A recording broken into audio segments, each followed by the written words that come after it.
børn som våben handler om en masse skilsmissesager, hvor børn er blevet taget som gidsel, kan man sige, af den ene forælder. Alt imens den anden forælder, som ikke har nogen som helst kontakt til sine børn, kæmper for at få rettighederne til at se og få samvær med sine børn. Man følger igennem de 3 episoder en hel masse forskellige familier, og dermed en hel masse forskellige sager. Mange af dem er meget voldsomme. Blandt andet møder vi moren Cirkeline, der ikke engang må få oplyst, hvornår hendes søn skal konfirmeres. Dokumentaren den er rigtig berørende, og man får rigtig meget medlidenhed med de her forældre, der er indblandet i sagen. Man får selvfølgelig også meget medlidenhed med børnene, der er i midten af forældrenes konflikt. Derudover får man også sætte sine tanker rigtig godt i gang. Derfor vil vi nu komme med vores analysepunkter på den her dokumentar.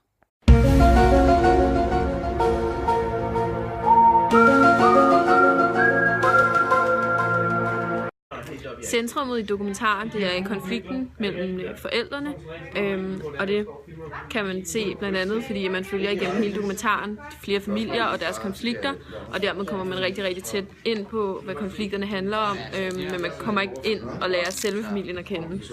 Og det kan man blandt andet se her. I 2 år har hendes eksmand nægtet at udlevere dem.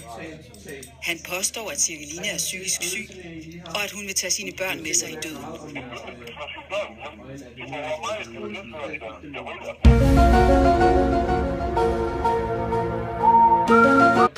Vi blev meget draget af dokumentaren. Vi synes, vi blev nærmest helt forarvet over, hvordan voksne mennesker kan finde på at tænke så meget på deres egen behov, at de glemmer, hvordan de inddrager børn i deres problemer, og de står, børn kommer til at stå i midten af dem og ender med slet ikke at have det godt. Dokumentaren den spiller rigtig meget på os seers følelser, som blandt andet medlidenhed og forarvelse, og det gør de rigtig meget ved at se gidslerne, altså børnene, ser dem i de her situationer, hvordan de reagerer, og så ser vi det helt op i en nær perspektiv. Det føles træls, at man bliver rodet ind i det. Jeg ville ønske, at de kunne snakke sammen og aftale, hvordan det skulle være, i stedet for at man blander alle mulige andre mennesker ind i det, som ikke burde være blandt ind i det. Hele pointen med dokumentaren, det er, at børnene skal holdes ude af forældrenes konflikter. Og hvorfor den her dokumentar er lavet, det er nok for at sætte problemet i fokus, så børnene ikke ender i midten af forældrenes konflikter sådan i fremtiden.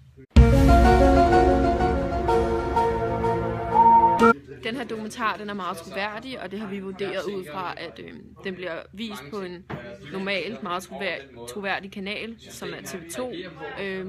Derudover så kommer man meget tæt ind på konflikterne, og de får os i hvert fald til at føle, at det er en meget troværdig dokumentar. Derudover påvirker det os også, at det er Janus, der er verden, fordi han har været med i nogle andre dokumentarer, hvor han som også er meget troværdige dokumentarer.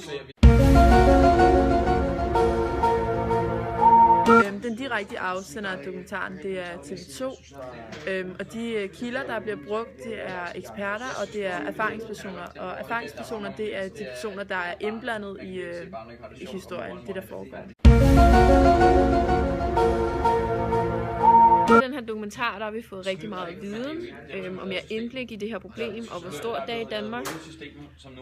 Og hvis vi skulle tage en holdning til de dilemmaer, som dokumentaren belyser, så kan vi godt forstå den ramte forældres frustrationer, men samtidig kan vi også godt se, at det for politikere og staten er et rigtig stort dilemma, da problemerne som oftest er ord mod ord, og vi ved ikke, om børn kan være afpresset, og dermed er det rigtig svært at vurdere, hvem der er idioten i den her konflikt. Hvis vi var Cirkeline, så ville vi nok gøre, som hun har gjort, da der ikke er andre muligheder. Men vi vil også tage en meget dybdegående snak med statsforvaltningen og fortælle omkring hele forløbet. For når vi ser den her dokumentar, virker det ikke som om alt er blevet fortalt til dem. Men hvis vi var politikere, så ville vi ændre loven, så man ikke kan slippe uden om den her børnesamtale, som Cirkelines eksmand gør med børnene. Og så i starten ville vi sørge for samvær med begge forældre, altså selvfølgelig ikke, hvis der har været vold og sådan noget. Men fordi det kan være rigtig vigtigt at bibeholde det her samvær, for det nytter jo ikke noget først at give den ramte forælder samvær efter et år, fordi så er kontakten ligesom brudt.